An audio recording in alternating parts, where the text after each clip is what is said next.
Welcome back. It's that fantasy chick back with another stream. It's another Wednesday, and it's the final one. It is the final. The final flash is today. I don't know how I feel about that, but tonight will be the final flash. So I will have to, when I get off here, I'll be watching that. I'll have to deal with that. But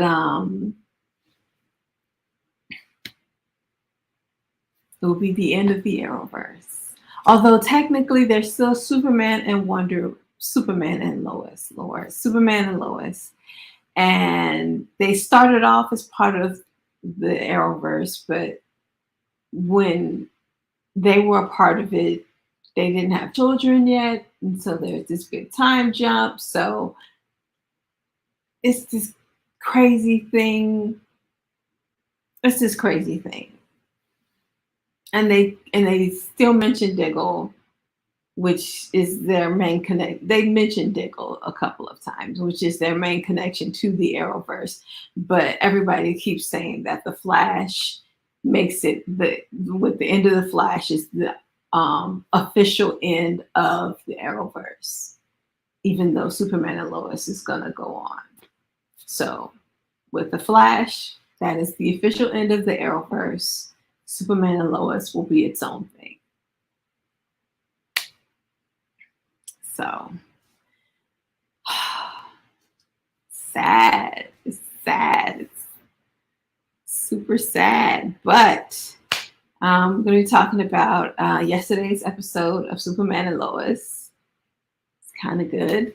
But first, a few years ago, there was before we had our Wonder Woman movie, there was a pilot for a Wonder Woman show that was written by David E. Kelly, the creator of Ally McBeal, which was strange in itself.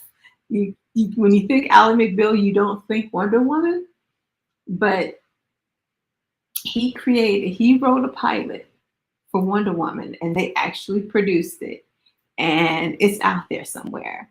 And so today's article is going to be talking about that. And guess who was in it? Pedro Pascal. So the man was destined to be a part of the Wonder Woman universe. So he was in the Wonder Woman pilot. That didn't happen. So he ended up being in Wonder Woman 84. He was determined. He was determined to be a part of the Wonder Woman universe. Yes, Ally McBeal is Ally McBeal is from a long time ago. From you youngins, Ally McBeal for you young ones. If you know Supergirl, the first season of Supergirl, the woman who played Cat Grant, she was Ally McBeal, and that was the first show that put her on the map, that made her a star. And Callista Flockhart. So she was Ally McBeal. She played a lawyer. It was this quirky show. It was one of the first of the little quirky lawyer shows that they had out there. And not the first lawyer show, because they had a ton of lawyer shows, but like the quirky ones. And Robert Downey Jr. was even on Ally McBeal. It was supposed to be his big comeback, but didn't work out that time. But he was well liked on that show. They loved him on that show. So let's see. All right, so Wonder Woman. Let's see, find the article.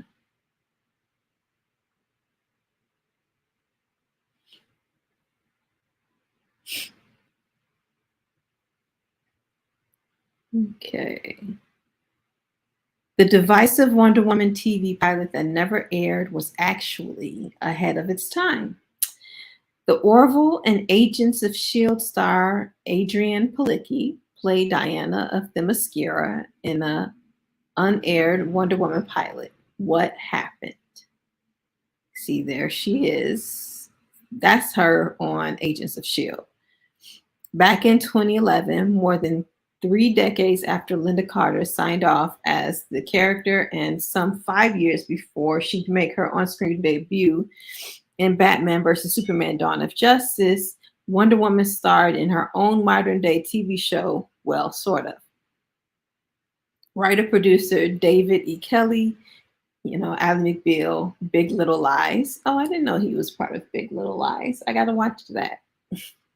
And Warner Brothers Television managed to sell the idea of Wonder Woman TV series to NBC, which ordered a pilot.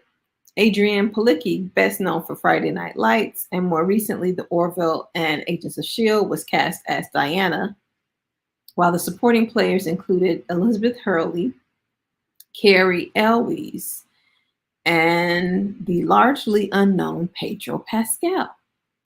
The pilot was shot in early 2011, and although the series was anticipated to be part of NBC's lineup that fall, the network passed in May of that year. The pilot remains unaired, although a work print version minus many visual effects can be found online. That's something I would want to see. One day, you know what? Maybe one day I'll find it and maybe we can watch it. For Palicki, who tells Den of Geek that getting to play Wonder Woman was a childhood dream, NBC's rejection of the show was a heavy blow. While Kelly told the Hollywood Reporter in 2013 that we made mistakes with the pilot, Palicki told Today believes that the show was just the victim of poor timing. Although films like The Dark Knight and Iron Man had already launched the next wave of superhero movies, it really wouldn't be until 2012, a full year after the Wonder Woman pilot was produced, that Avengers became a box office phenomenon, and just as importantly, Arrow launched the Arrowverse on the CW network. Okay, but I have to put in that before Arrow, there was Smallville and there was Heroes. So there still was successful superhero shows on network TV. One of them was on NBC. So you can't go, it didn't happen until Arrow. That's a lie from the pit of hell. It was just right before all that hit hard, says Palicki. Wonder Woman was just like 2 years too soon. I don't think so. If it was right, it would have been picked up if it was right. The actor adds that she enjoyed every moment of making the pilot. I love the version of the character, she elaborates, where she has pretty much 3 different personas, and you really feel for this person who you think is like the luckiest person in the world, but who's lonely. I did like that idea. I think if it'd been made 4 years later, it'd still be on. A different version of Wonder Woman. Kelly's Wonder Woman did downplay the character's Amazonian origins to some degree in favor of giving her a sort of triple identity. Wonder Woman is already an established superhero in the pilot, and the world also knows her as Diana Themyscira. There's a nod to her home, the head of a corporation that actually merchandises the Wonder Woman persona as a brand. But in order to get some time to herself when Diana takes off her costume or leaves the corporate office, she assumes the role of a quiet, unassuming Diana Prince who hangs out with her cat and watches TV in her apartment. So she's Wonder Woman, Diana Themyscira, and Diana Prince. That seems like a lot. In some ways, the idea anticipates the big screen version of the character played by Gal Gadot, who's seen in Justice League and Wonder Woman 1984 as working unobtrusively as an antiquities curator in a museum with no one the wiser about her true identity. Speaking of Wonder Woman 1984, the main villain in that movie, Maxwell Lord, is played by none other than Pedro Pascal. But his first interaction with the character of Diana as a police officer named Ed Indelicato and Palicki's pilot predated his arrival in the DCEU, as well as his breakout starring roles in The Mandalorian and The Last of Us and Game of Thrones. Hello. He's just one of the loveliest people ever, says Palicki about her co star. He always has been. He was a huge Friday Night Lights fan, so when he got to work, he was geeking out, which is hilarious to look at him now. But he was just so easy to work with. He was always so good as an actor, but as a human, even when I see him now, he's just always so lovely. It hasn't got the best of him. That controversial costume. As with any superhero property, even back then, Wonder Woman was the subject of both intense curiosity and controversy. It was really funny how many paparazzi were around because it was such a big deal. Palicki recalls, I had to leave my trailer in robes, top to bottom, covering me.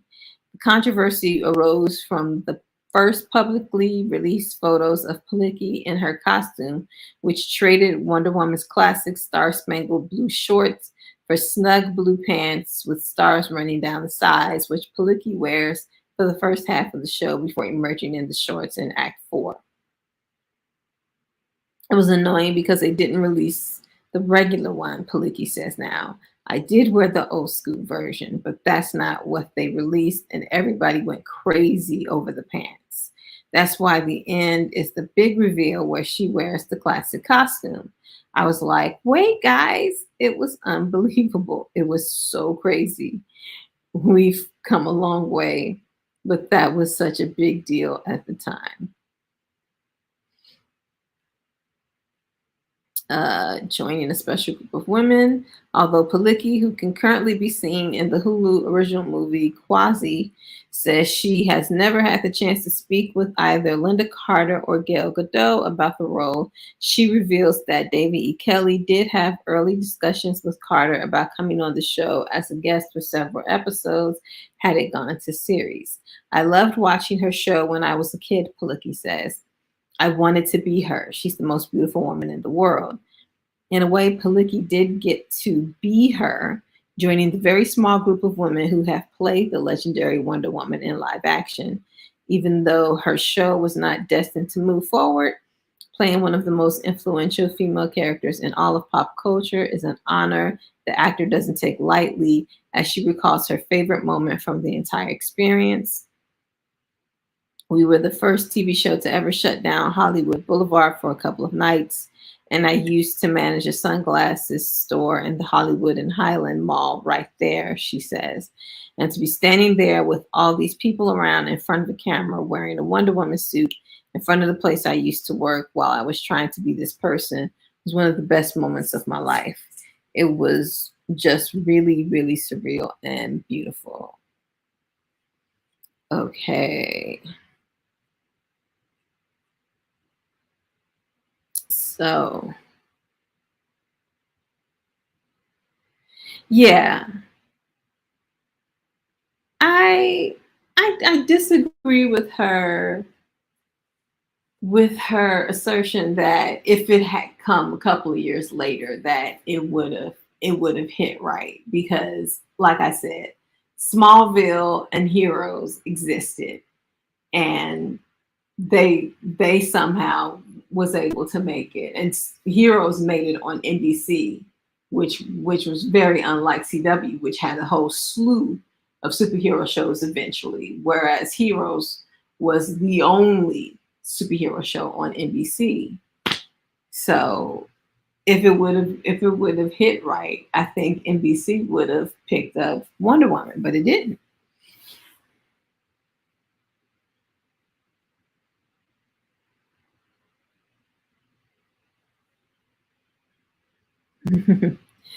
Love that show. Here's what's funny. I never watched Heroes. I should probably go back and watch it. I don't know why I never watched it. I just, for some reason, I never got into the whole save the cheerleader, save the world.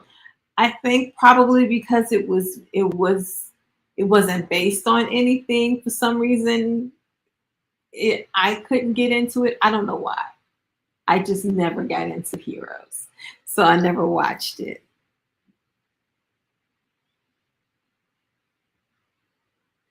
Yeah, I remember when they were shooting the pilot. I remember when the pilot was going on. And I was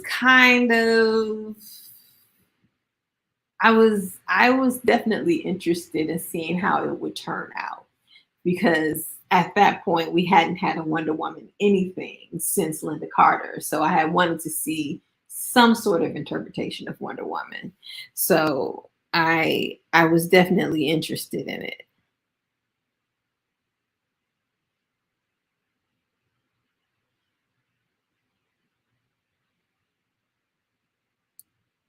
I haven't seen everything he's done, but it's crazy um how people chug along, chug along, chug along for years and years and years and then blow up overnight. But it's like they're it's called like, a 15-year overnight success. Blasphemy. I've never watched Heroes. Blasphemy.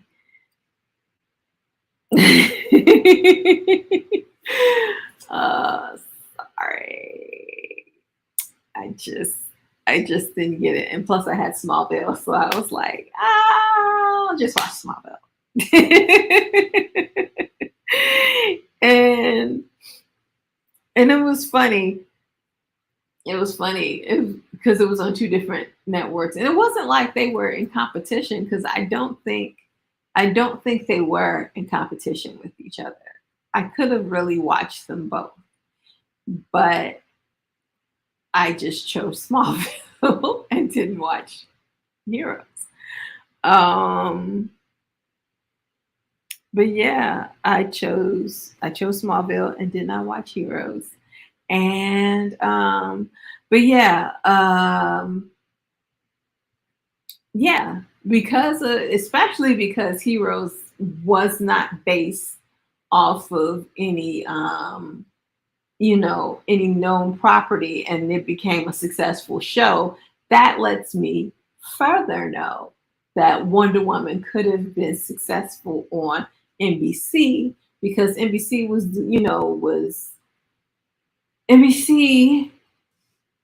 took the time with the show that wasn't an already, existing property and it became a hit show.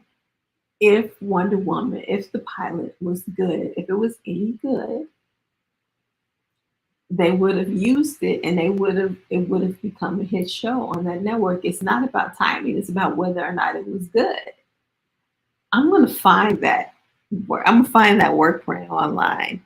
And one of these days when there's absolutely nothing to when I have nothing to watch, nothing to recount, I'm gonna watch it online, watch it on air, and probably have to watch it at like 1.5 speed or something like that.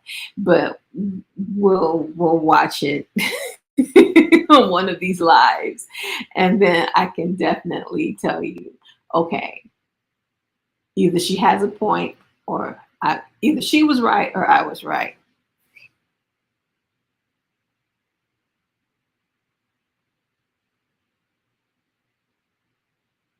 Right. But that further proves my point. You know,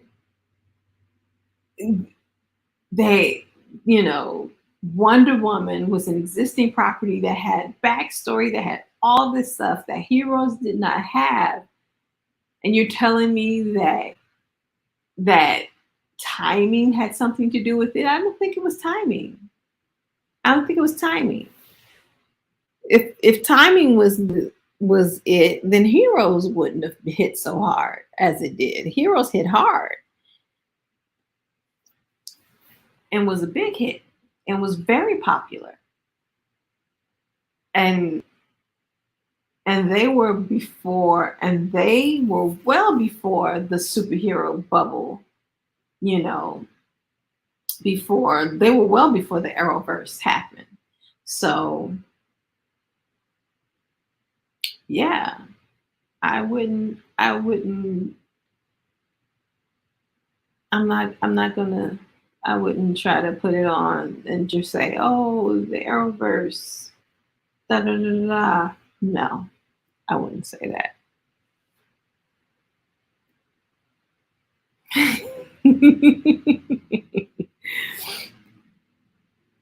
Hmm, but that was later. That was later on, I guess. Okay, so Superman and Lois.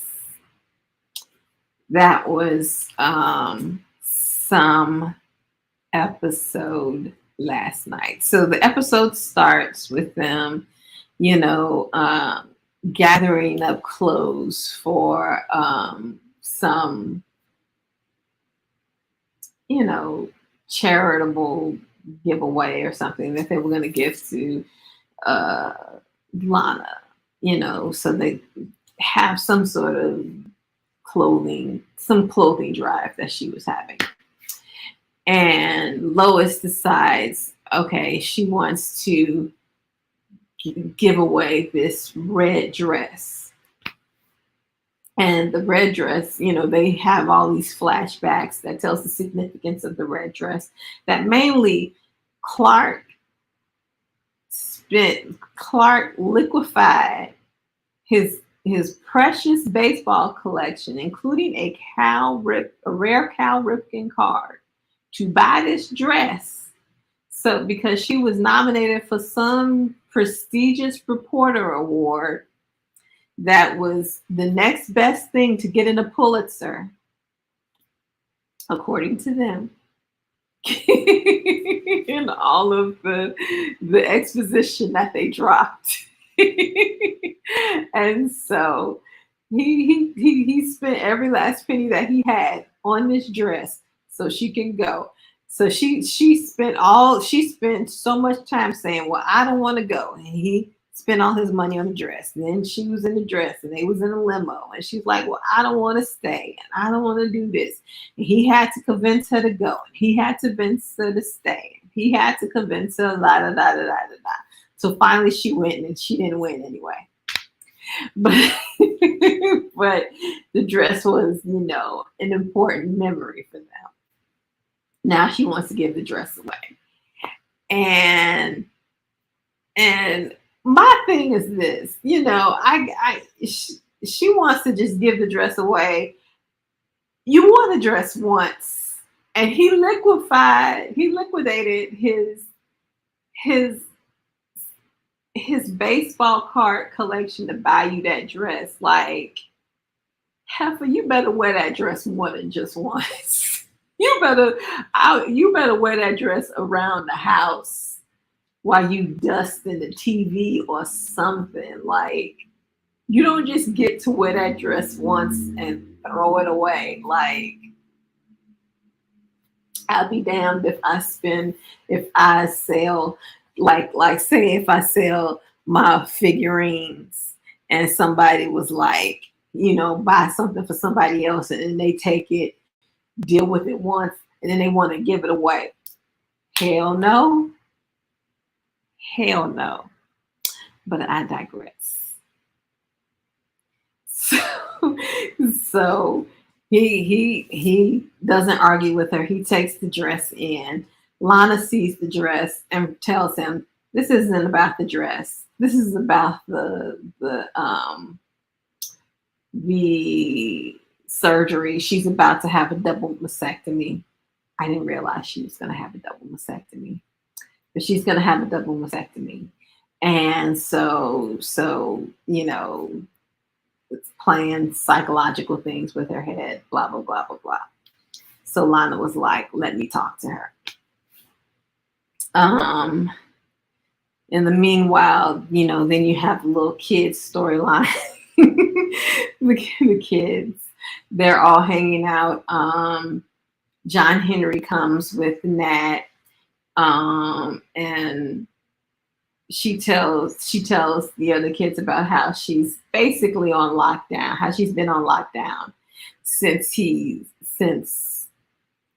they found out about her boyfriend being Bruno Mannheim's son, and he took away her phone, making her wear a tracker around her wrist, gave her a special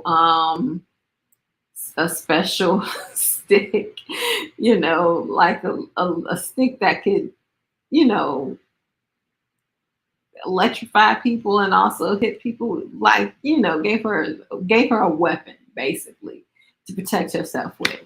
And she was being all flippant until they were walking in the street, and they approached by Bruno Mannheim's men, and he's like, "Give me that stick," and he had to use that stick to beat their butts. And she's like, maybe your father was right. maybe he was right to be a little overprotective. These people are crazy.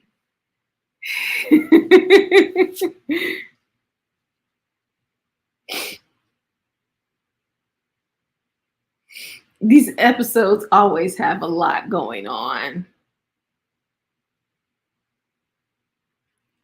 You didn't realize they were flashbacks. Well, I knew they were flashbacks because A, they wouldn't be dealing with something like a dress right now. And B, they were obviously in Metropolis because they were at the Daily Planet and not at the little newspaper thing. I don't know the name of the newspaper they have in Smallville that they own with Chrissy.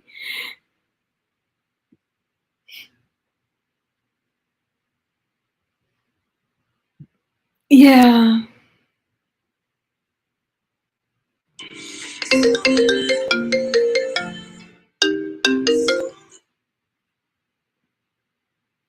Okay.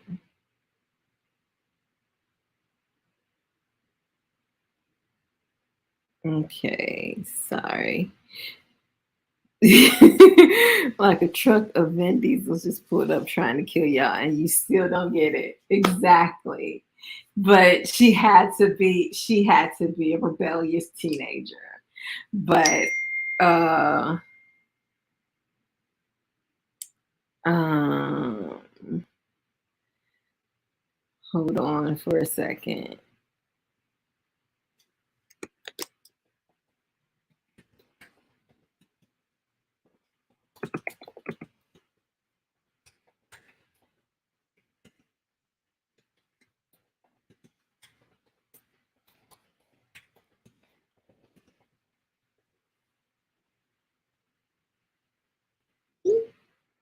Okay.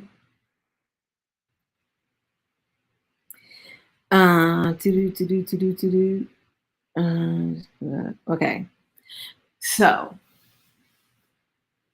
after he uses the stick to kick Bruno Mannheim's guys, but she he basically sends her to go to Sarah's house, and so it's her, Sarah, the twins, and they're all sitting around, and they're talking about how they're trying to cheer her up because even though she just saw why her father was acting the way he was acting, they still wanted to cheer her up about, her boyfriend. And, maybe he's not, maybe he isn't as bad as his father, or maybe he didn't know about his father, or blah, blah, blah, blah, blah, blah, blah, blah. Just like none of that really matters. None of that really matters. Whether or not he knows, whether or not he knew the truth. The fact of the matter is, he's connected to someone really dangerous, and you shouldn't be dealing with them. So, so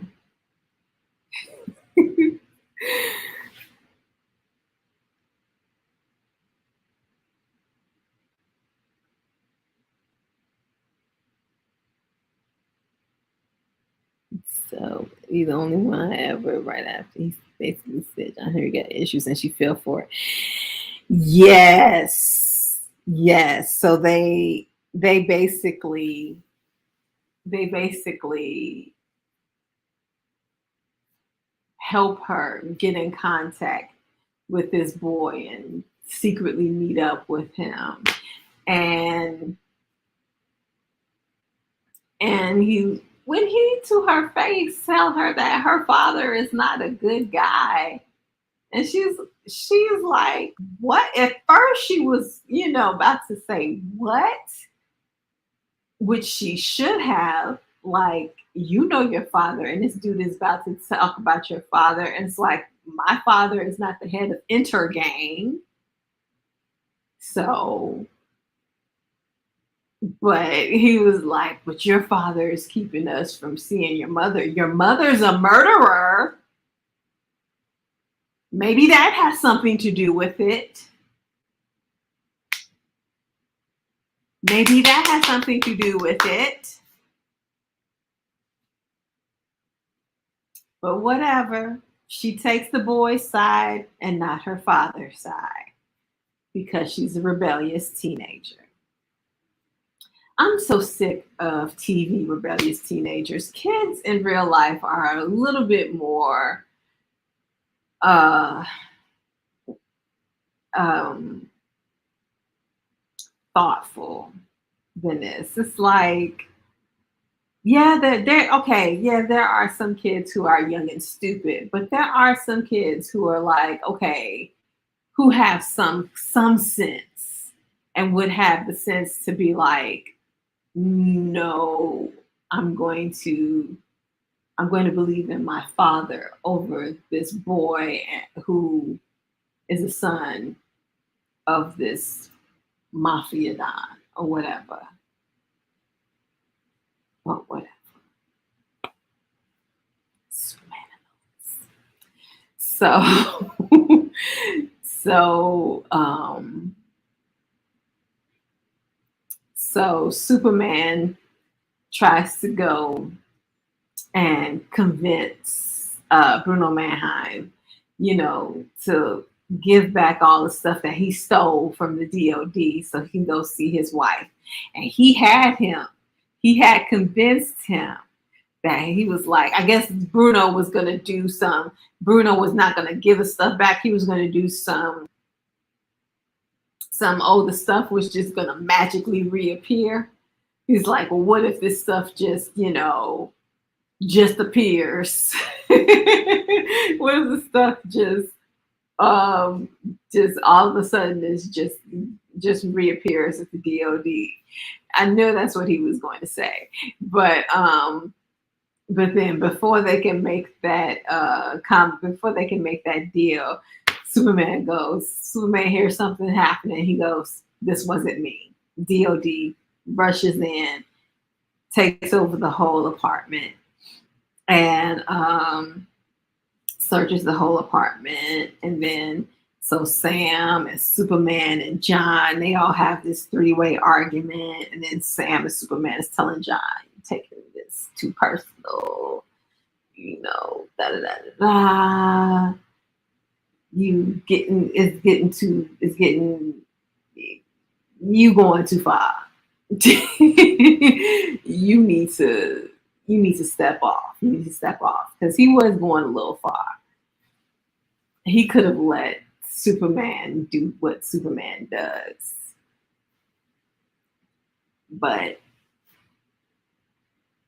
I mean, it is Superman show. But of course, of course, after all of this happens, the boy Mateo comes home and he talks to his father, and they have their little back and forth, and then he takes him downstairs and shows him. Bruno takes him downstairs and show him the lab and show him shows him what do you call it? Shows him Bizarro. Shows him Bizarro, but I may be mixing things up because I do that a lot. But at some point, he goes down there to one of the other guys that he had used before, who was the dead guy who he brought back to life, and he sent this dead guy after John Henry. And so John he goes after John Henry, smashes through John Henry's roof, and then they take that fight into the street.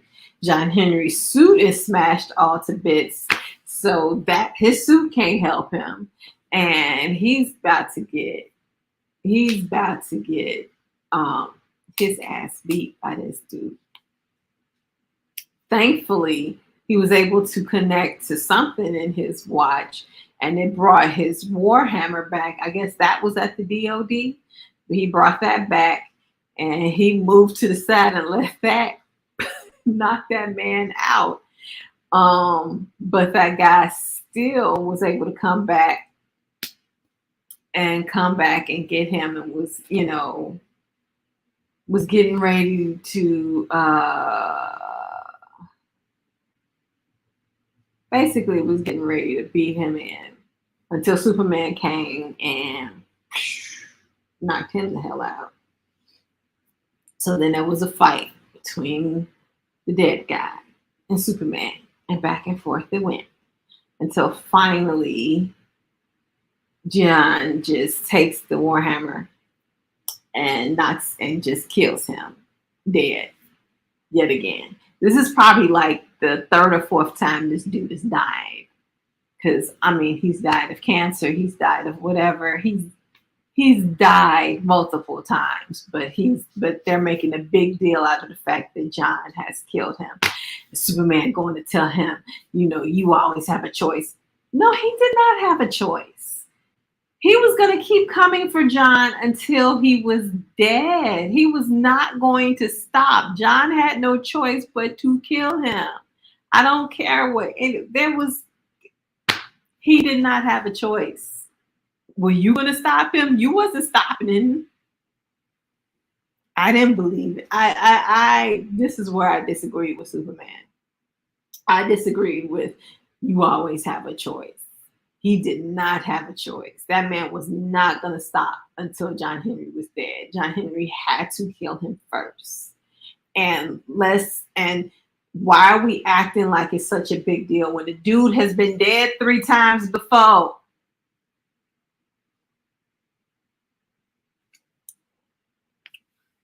But whatever.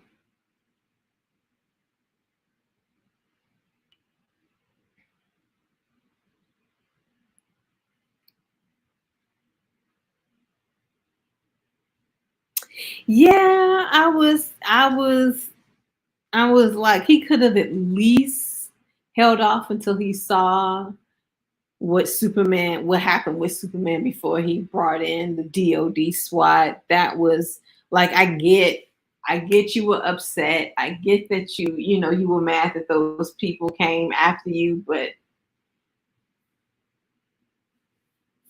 your thing shouldn't have been to go after him like that unless you were going to connect those people in the street to him.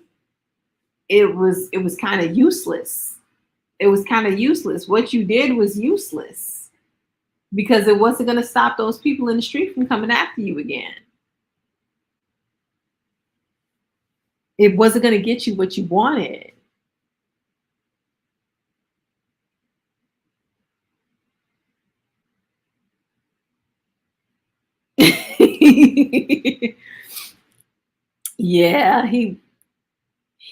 Yeah, when he was like, oh, he's a Superman from the inverse world, and He didn't even trip. He didn't even trip. Not a little bit. Yeah. Yeah, he's the son of the intergang, of the head of the intergang. He's sus. He's majorly sus.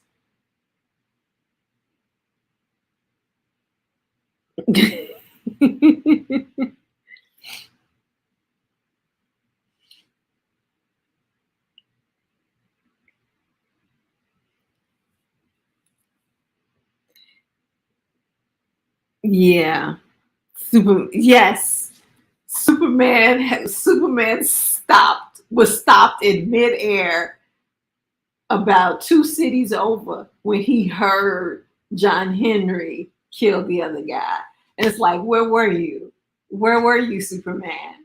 Because by the time you stop flying and come back, John Henry could have been dead. So, no, John Henry had no choice. You weren't there to help him. He had no choice. I don't agree with you. I don't agree with Superman on that. I don't agree with Superman on that. So, so yeah. So they're trying to act like John Henry is out of control. You know, now they're doing the whole black man out of control because he didn't kill somebody who was trying to kill him. We side eyeing you, Superman and Lois. We giving you majorly side eye for that. But after Lana talked to Lois, she decided to keep the dress, and they decided to go to their universe's version of Hooters. I forget the name, but it's basically a Hooters. They're going to Hooters before the surgery so they can have one last celebration before she loses hers, I guess. And then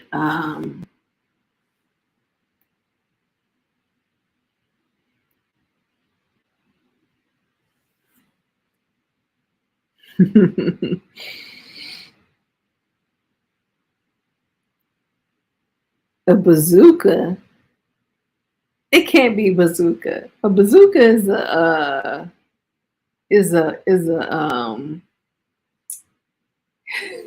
bazooka is a thing that they isn't that what they shoot people with? Those the Isn't that what a bazooka is?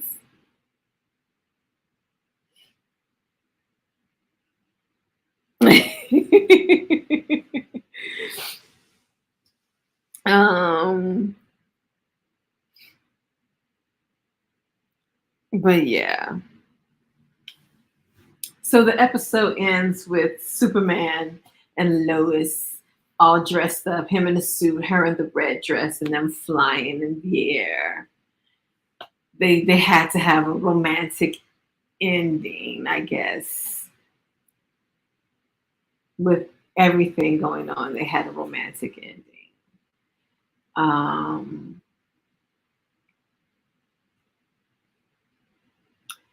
I'm still waiting for them to bring on Lex Luthor. They teased Lex Luthor a couple of episodes ago, and he hasn't gotten back. He hasn't gotten out yet. Beyond them talking about him in the episode and showing his Lex Luthor airplane, they haven't shown him getting out of prison. They haven't shown any movement of bringing Lex onto the show. Um, and technically, this show only has a month left to go. I'm pretty sure. I'm pretty sure there's only a month left to go of this show. So I'm like, is Lex going to be trotted out as what do you call it? They're going to bring him on at the very end of the season so he can be a cliffhanger villain. because they're doing a lot and they haven't shown him. They haven't shown him yet.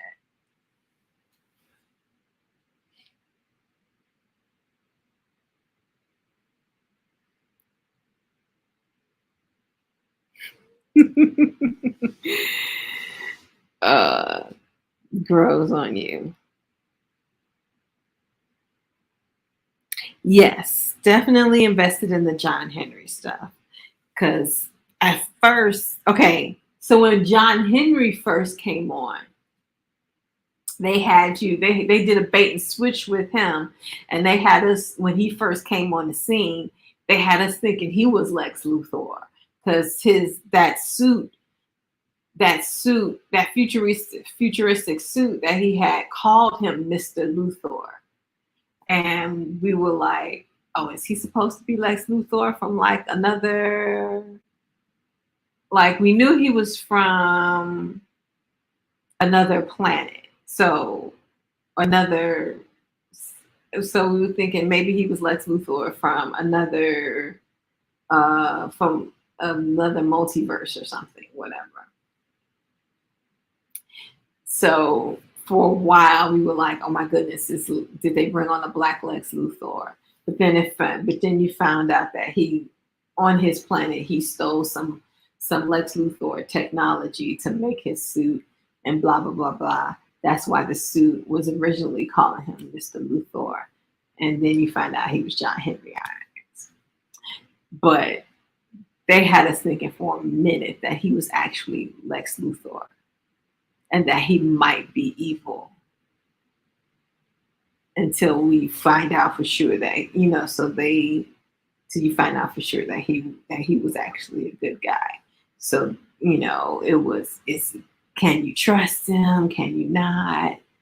They played with that when John Henry first came on the scene.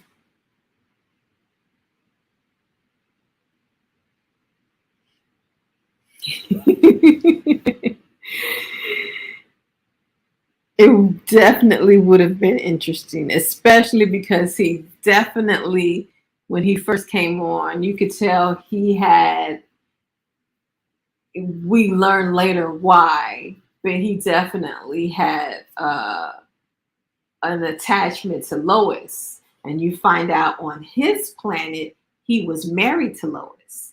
And so Lois was his wife and the mother of his daughter. So it's it was definitely but before we find out about the whole him from the different multiverse and that he wasn't Lex Luthor, you definitely could tell that he was attached to Lois and that he had a thing for Lois. So you did not know what was up. You did not know what's up. You're like, okay, this guy could be evil and he's attached to Lois. So I'm like, oh my goodness, don't trust this guy. What's going on with this guy? Yep. Other planet Lois is Natalie's mother. So that's why they have this sort of strange relationship with Natalie. So it's like Lois looks exactly like her mother. And that's why her father, was sort of building a relationship with her because he was like he knows that on the other planet she was his granddaughter. So he was like, okay, well, I'm gonna build up this relationship with this young girl who in another world was my granddaughter. It's kind of crazy. It's kind of crazy, but they're sort of building this sort of surrogate family with her.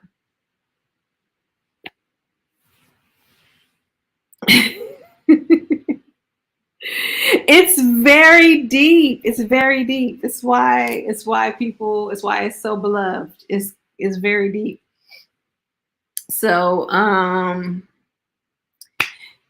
but yeah, so that is all Friday is a Star Wars video. And Monday we will be talking about the last episode of The Flash because that's happening tonight. The very last episode. I'm gonna be in my feelings. Um I'm gonna be in my feelings.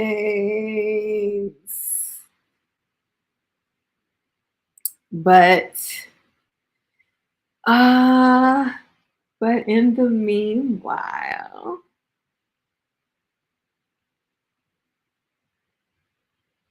thanks for watching.